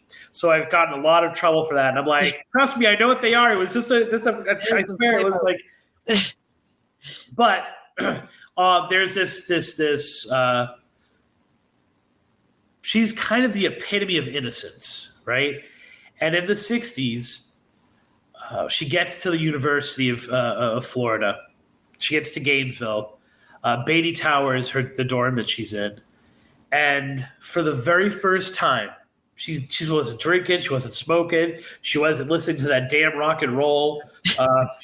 Right. She decides to kind of step outside of herself, and she does acid for the first time, right? And in doing that acid, she completely lost her mind. She clawed her eyes out. She then went to the 13th floor of Beatty Tower because she thought she could fly. And because she was on acid, and she jumped out of the building and committed suicide, right? Or just died. I don't even know if you would consider that suicide, but she jumped from the tower. And her ghost is still stuck there, right? Her ghost is still seen walking the halls everywhere between the 10th and the 13th floor, the 8th and the 13th floor. Her ghost is in the elevator. She's seen jumping from the tower sometimes. Her death becomes the foundation, right, of the song American Girl by Tom Petty, right, who's from the area. Like, if you read the lyrics of that song, because you've probably sung it 1,000 times, but you've never really read the lyrics, it's supposedly about that death, right? Wow. I didn't know that. Never happened. It never happened, right? Not only has it never happened, and I did a lot of research on this, this is what I found, and you can argue with me. You know, someone somewhere is going to say that I'm wrong in this, but I did a lot of research. There has never been at least in the 60s, although I'm pretty sure it's never been a death where someone on acid thought that they could fly and therefore jumped off the roof of a building. But we're told that a lot, right? Mhm. Oh, sure. And yet there are people who have taken acid and it's kind of triggered or intensified their depression and they committed suicide. There are people who have had accidents but there has never been a single documented case of someone thinking they could fly and therefore jumping off the roof of a building. But we've all heard that story, and it makes sense. And more importantly, it taps into that idea of the same thing with the murders. If you try to educate, and it's always a woman, right? It's never a guy who freaks out and jumps off the building. Mm-hmm. If you allow women to go off and get educated, your daughters are going to die. And they're going to become unpure. And it's hilarious, not hilarious, it's sad when you think that idea, which maybe was really prevalent and supported by the masses in the 1940s, 1950s, those ghostly legends and those urban legends still exist today when we as a society don't feel that anymore, and yet the stories are still there, which say that we kind of still do believe it, you know? Right. Excuse me, Chris. You're right. Yeah, I'm all right. My throat got dry. And You're right there, brother? yeah, I think I'll be okay. I'll You need a little time to yourself? I'll be doing better than, say, Helen Hunt did in that after-school special when we were children. Exactly. PCP and jumped out of a window. If I recall. Exactly. You know, and she goes crazy when she does it too, right? Yeah, she does. She does. It's a little like that story. Yeah. And it's funny that you know, those stories exist everywhere, right? And the weird thing is that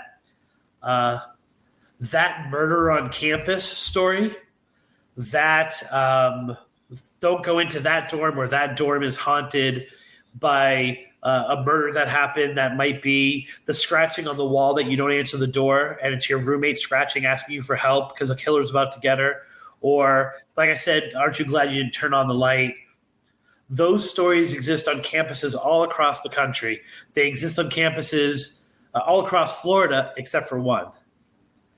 And that's Florida State. And the reason why it doesn't exist in Florida State's campus is that is where Ted Bundy had his kind of I'm going to just let everything go crazy because I don't want to get caught in Florida, so I get to die here. When he attacked the sorority, right? Yeah. And so because there's a very real experience that taps into all of those really scary ideas we have of sending our daughters off to campuses. It's the one campus that doesn't seem to have any of those types of ghostly legends too. That involve a murderer, I should say. So it's kind of an interesting little thing that you know, when you take a step back, you're like, oh wow, they don't want to tell us a legend about it because it really happened there. Yeah, something actually happened. Yeah. Documented. Wow.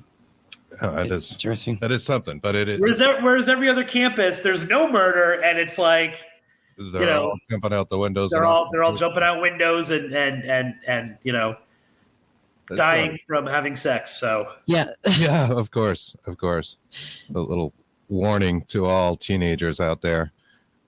Some comments. Do you find more hauntings from bodies above ground rather than 6 feet underground? Everyone here is cremated, but the bones go in a pot encased in marble above ground, and they haunt their own pot. And that was from Irene in Japan. Yeah. So apparently that's a ritual there. Do you know of any Japanese lore, Chris? You know, we did a whole, and I would have to get my book over there. We did a whole episode. Actually, it ended up becoming 2 episodes because we had someone call in. We had a professor call in unexpectedly called Flushing the Ghosts. And then I always remember it's episode 66 is flushing the ghosts and 66B is reflushing the ghosts. And in there, we were looking at this place in St. Petersburg, Florida, where there is supposedly a haunted bathroom, right? And I was going to go there. That was kind of my busted out of COVID, like, all right, here's some place I can get to, and it's, I'll be able to enter it. And in doing that, we kind of explored other folklore in other countries that has to do with the bathroom. Because once again, it was a hashtag follow the signs kind of moment. I was listening to an audiobook about hauntings, and they were just talking about how bathrooms are their own kind of subgenre of folklore, haunted folklore. And isn't it weird that there's not more of them? Because it is us at our most vulnerable, right? And so we use that episode to talk about Alyssa Lamb, right? And the kind of coincidence of that and Dark Water. And then we talked about all of these other bathroom hauntings and bathroom monsters, right? And so it's one of they're huge in Japan. I would never go to the bathroom in Japan ever. There are a lot of ghosts in Japanese, especially schools. And I'm falling off the name of it. I can't think of the name of it right now. But there is she, usually it's a she. She comes up from the bathroom. She's scarred. Hold on one second. Ella J! Call my daughter because my daughter will be able to rattle it off for you. Her face is scarred. She asks you if she's beautiful, and if not, then she kills you. Or she asks you what your favorite color is. So there are a lot of Japanese legends that involve the bathroom, which is kind of this unsanitary place. It's dirty, but it's clean, right? And yet Hey, do you remember the story about the Japanese bathroom girl? Do you want to tell it? Do you want to tell it? No. Okay. Just so you know, Ella has just rejected you guys and said she's not. Thanks, Ella. I remember that. I didn't know it was for the internet. Okay, but it's one of those things where those stories, what happens is those stories are very popular. Like she just said, nope, too late. You had your chance. Ghost on the third floor in the third bathroom and you knocked 3 times Yes, or whatever? we're going to forget it. You had your moment. You lost it. But once again, she is right. But that stuff that she's saying is the Americanized version. So what happens is it becomes part of anime, right? So it's a Japanese legend. The Japanese legend becomes part of anime. The anime becomes very popular in the United States. Mm-hmm. Then they take elements of it and they change it. So we were talking earlier about Japanese not necessarily having a significance to the number 3. By this time that bathroom story makes itself to the United States, it's on the 3rd floor of the school. You go to the 3rd stall and you knock on the door 3 times, and that's how she appears. So it's one of those things where that is the primary, and really it's an anti-bullying story because the woman got bullied, she committed suicide in the bathroom, and now she's stuck there. So, I'm just reading Josh's comments in the chat room as well. The Gainesville Ripper was Danny Rollins, who it's really interesting. I've been studying up on my Danny Rollins lately because I'm working on, I said the whole comment about hauntings are always the most famous person from that area. So there is a notorious serial killer named Gerard Schaefer, who is supposed to be, depending on what you believe, what you don't believe, Florida's most prolific serial killer, right? He's the most, he's killed more people. Ted Bundy said that Gerard Schaefer was his inspiration to kill 2 people at once, to do double murders, because that was kind of Schaefer's MO. And all of these different places in Florida are haunted, right? Or there's a haunting going on and people say, well, Schaefer, I think, might have killed someone in this area, so it's got to be a Schaefer ghost. But the funny thing is that Schaefer had a girlfriend in high school who, when he got Sandra London, who got famous because after Schaefer got caught, she went in, she interviewed him, she used the stories that he had been writing that were ultimately used to convict him because he was retelling the murders he had done, and published them for him. And then she kind of ditched him and she went to Danny Rollins, and she ended up getting engaged to the Gainesville Ripper, who was in the same jail. And so a lot of people say that Gerard Schaefer was killed by maybe Danny Rollins or someone hoping. So, yes, I do know the Gainesville serial killer from the 90s. So everything in Florida here is connected, right? So, Yeah, I think he mentioned he's near the Crystal River. I assume that's in Florida. I'm not sure about the Crystal River. He says the Crystal River is very haunted to where I live. Okay. Yeah. Yeah, I'm not sure where the Crystal River is. Every place seems to have a Crystal River, right? Yeah, I think so. Crystal Lake. Or a Crystal Lake, right? Right. And you are breaking ritual by wearing that today, as this is airing on Saturday the 14th. I don't have a Saturday the 14th shirt, although it is the Superior movie. But I didn't get a chance. I was supposed to wear this last night, and then I ended up not going out. And so I was like, I got to at least, I got to rep it somehow. Hey, why not? It breaks that ritual. See, that's like parking in a different parking spaces. Yeah, exactly. Yeah, heck yeah. Just show the world. I'm not going to fall for your ritual. So can I ask you guys a question? Absolutely. Sure. Are you guys listening to Bridgewater? What do you mean? Have you guys heard of Bridgewater? Yeah, of course. No. The podcast Bridgewater. Oh no! I think I saw it advertised though, and I forgot about that. Yeah. And the reason why I say that, because you guys are Massachusetts people, right? Yes, we're Mass and Rhode Island. Yes. On the line. And you guys have been to the Freetown State Forest. Yes. Yep. And you guys, I'm assuming, have been to the Assonet Ledge. Yes.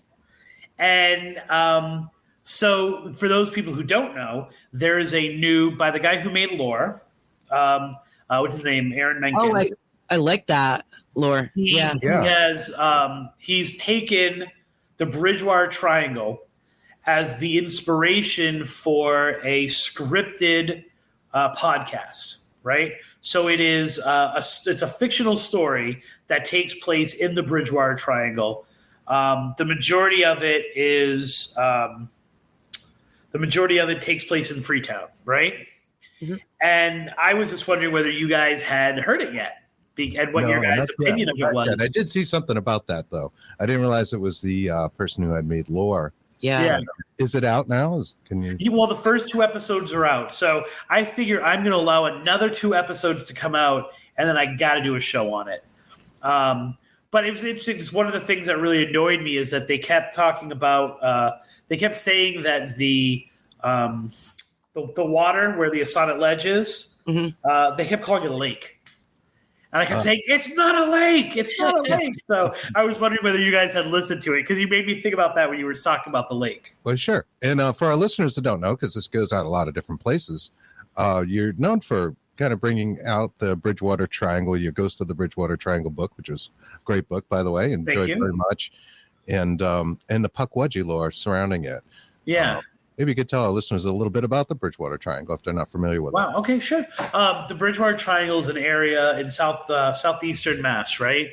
That inside of this area, and it's about 200 square feet, anything that you could possibly think of that has to do with the paranormal, right? Anything that ghosts, zombies, Bigfoot, Thunderbirds, UFO sightings, all of those things.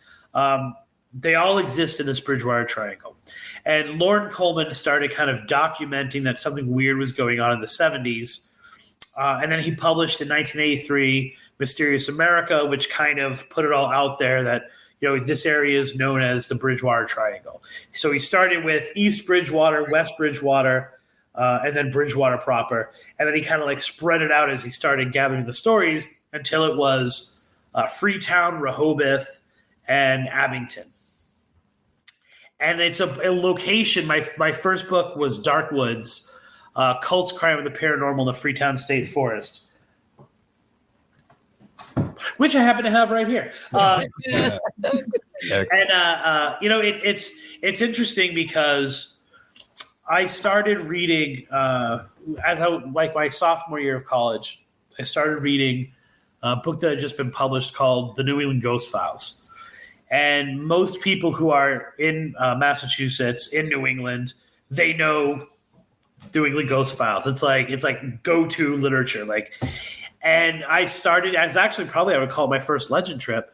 We went out to Rehoboth, and we hit like 5 places that are listed in that book: Horbine School, Shade Factory Pond, the ghost, the hitchhiker, Phantom Hitchhiker of Route 44. We hit all of these things, and then of course we also found Palm River, and stuff like. What we didn't know is that the author lived in Rehoboth. That's why he had written so many stories about that town. So I started publishing them on my website. You were talking about Massachusetts Paranormal Crossroads off air, right? That was my first website, and I would publish, let's say, like the Dark Bride, like the woman in black from Boston, right? And I would get no traction whatsoever. I would do an article about the hitchhiker of Route 44, and my numbers would go through the roof, and people would be emailing me. And I'm like, there's something weird going on here, right? Or I would publish something about Bristol County, Massachusetts, and all of a sudden, my numbers would just go crazy. And I'm like, what is going on here? And then I connected with a friend of mine who I had known because we worked together a few years before at my sister's restaurant.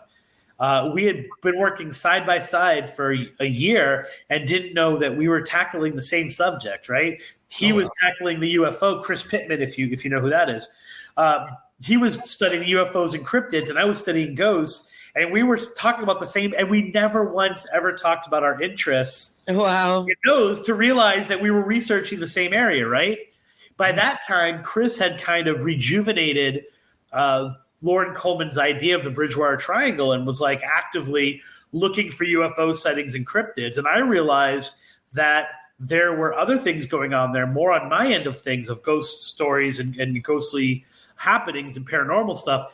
And so we kind of became the next generation of writers about the Bridgewater Triangle. Then we put our books out, or I put my books out, and then it kind of took off there. Not because I'm an especially good writer, or astute in any way, shape, or form with talking about this stuff, but because so many people were having experiences that they were just searching for that stuff on the internet. And so my site became very popular because so many people were inside the Bridgewater Triangle having these crazy things going on. And then as I started to work on Dark Woods, I was approached by 3 people who had almost the exact same story. And that story was they were in the woods, and they were in the Freetown State Forest, all 3 of them. And they came across in different ways, they came across what they described as a troll, right? And the troll kind of looked at them. They described it somewhat differently, but all 3 of them basically said it was a person. It looked like a person crushed to 3 feet. So unnaturally featured with a kind of a long nose. One of them, they had different levels of hair. One of them was really hairy. One of them, it was just hair on the top of the head. All of them said they were not wearing a shirt, but they couldn't tell whether it was wearing anything on the bottom because it had like a pot belly that hung over. All of them were startled by what they had seen.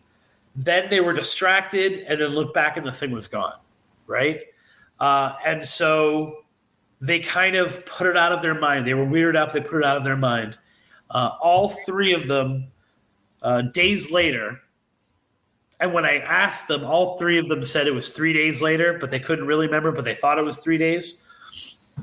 That same creature appeared, 2 of them in the houses of the people, and one of them in a parking lot as he was waiting for his girlfriend. Oh, my God. All 3 of them got the feeling that this was saying to them, don't come back to the woods, right?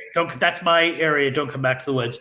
And they were asking me, what is this? Right? Like they were coming to me saying like, what is it? What? And I'm like, I've never heard that story except for you three people. Right. And so I was reading Passing Strange by Joe Citro from Vermont. And he was talking about the Dover Demon. And he had kind of this throwaway line that said, the one thing I can tell you, it's something like this. The one thing I can tell you is the Dover Demon is not a Puckwudgie.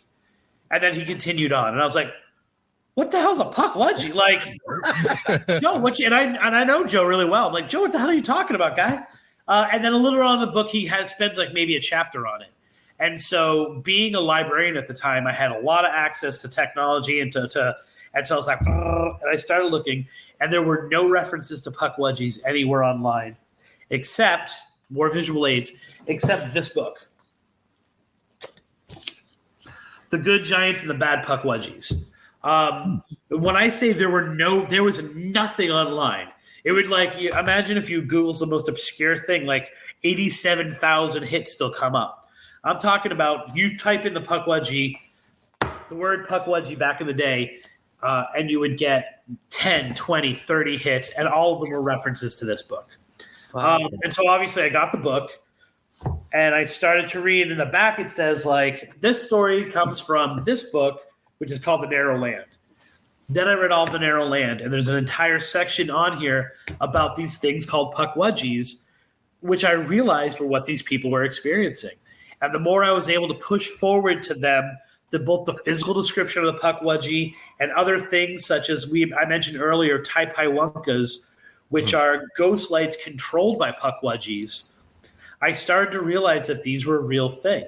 And there's kind of two things. There's the Puckwudgies of old, and the Puckwudgies of old were trickster spirits who changed at some point and started to torment the Wampanoag tribe in New England, killing them, burning villages, kidnapping children, luring people out into the woods to kill them.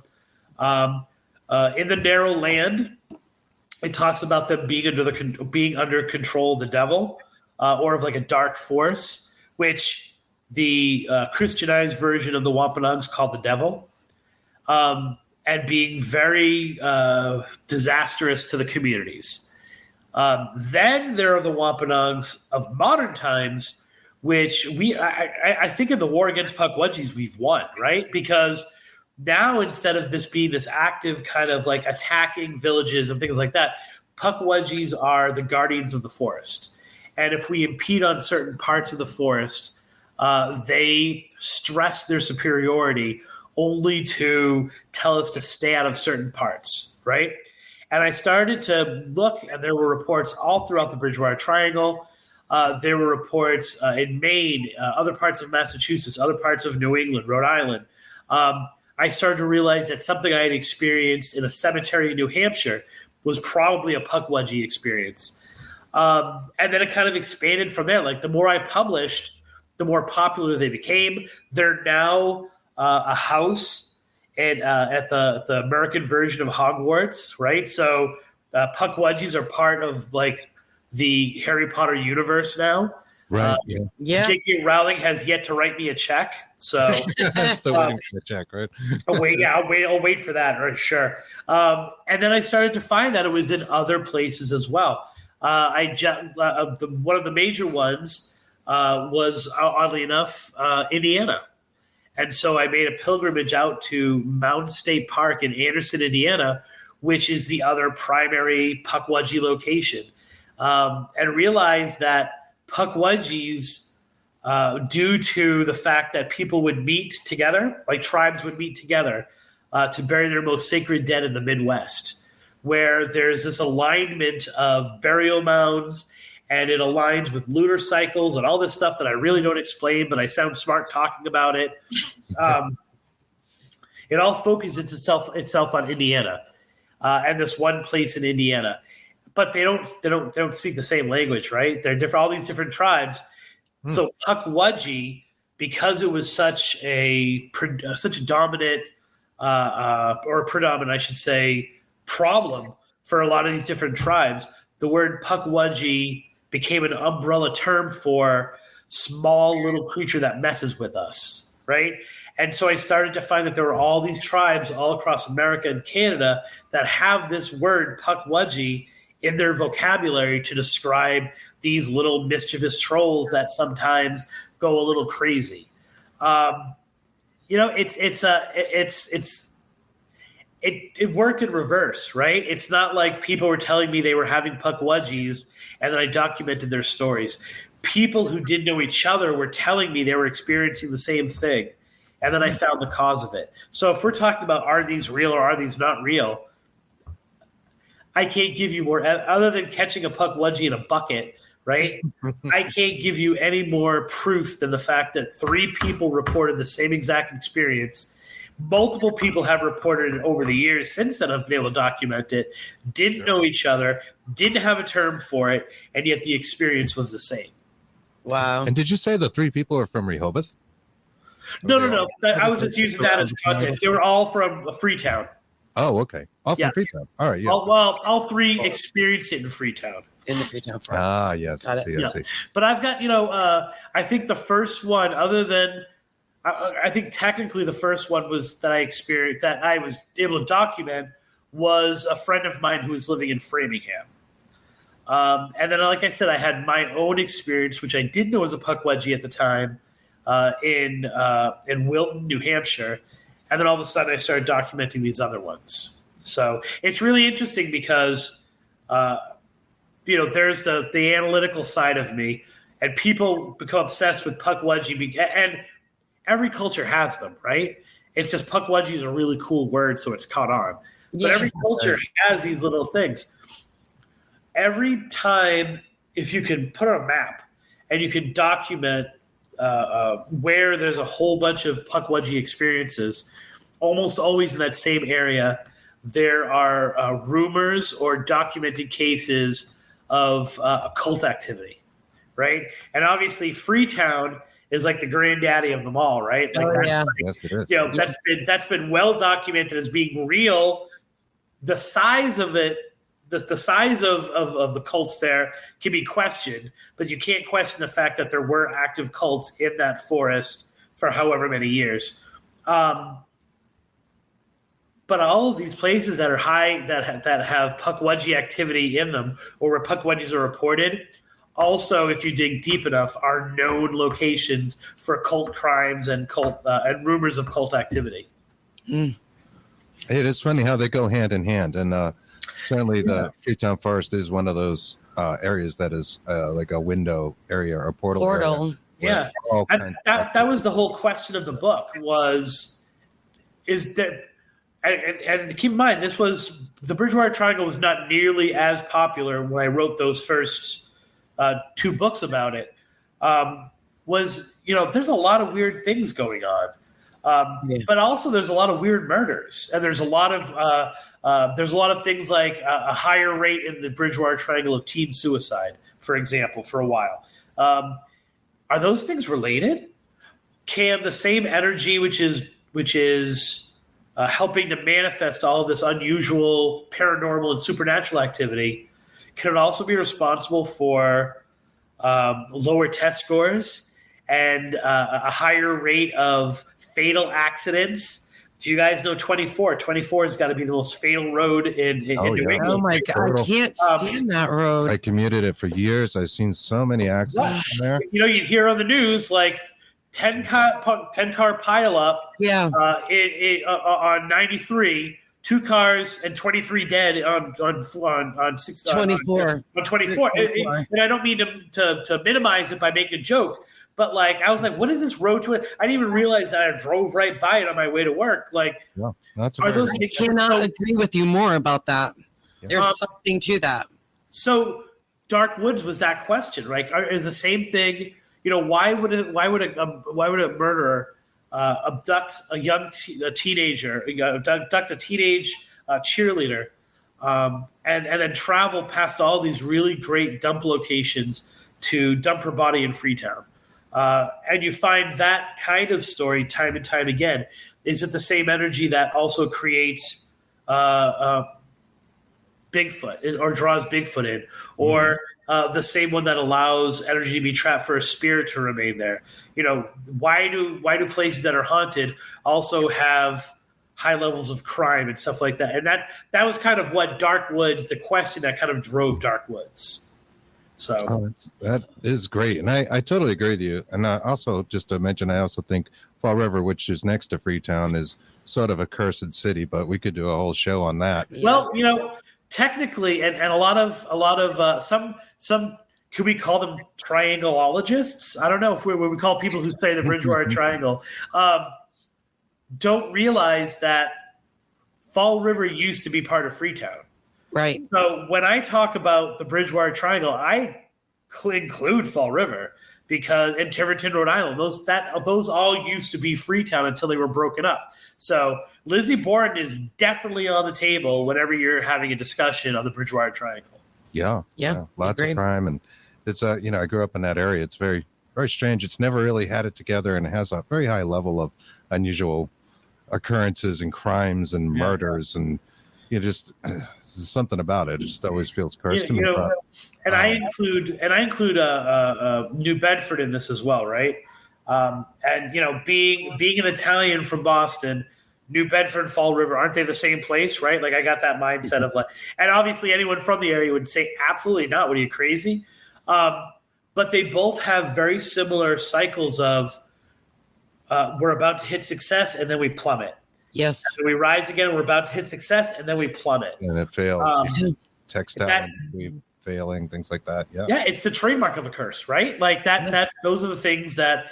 So that's why my first articles about all of this were called "The Cursed County," and it's interesting.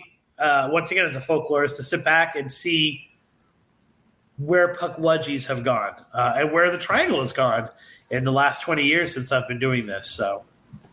Great. Well, we've come to the close of our show. Where can people find Tripping on Legends, and what's the best place to go, and where can they find your books, Chris? My books you can all find on Amazon or wherever you get your books, wherever your local bookseller or your online bookseller. My primary website is trippingonlegends.com. The podcast is also called Tripping on Legends. Excuse me. So you can go wherever Apple Podcasts, Google Play, wherever you get your podcast, wherever you're listening. If you're listening to this, on whatever platform you're listening to this show, you can go Google or you can go look up Tripping on Legends. And we really call Facebook our dump site. And so you can definitely go to facebook.com/Tripping on Legends. And from there, I post a lot more little tidbits that don't necessarily make it to the website, but they make it to the Facebook page, including, daily news articles that have to do with the weird and unusual or folklore kind of walking its way through the normal world.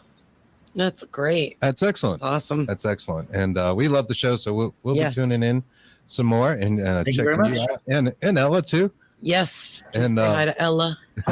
For me, not Ella. I am the one that does all the work. She sits there and makes fun of me the whole time.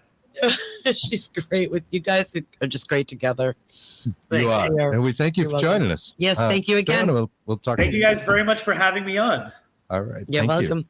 We'll see you guys next week. Yep. All right. But take care. Thank you for watching Bigfoot and the Bunny. Have a good week. Bye-bye.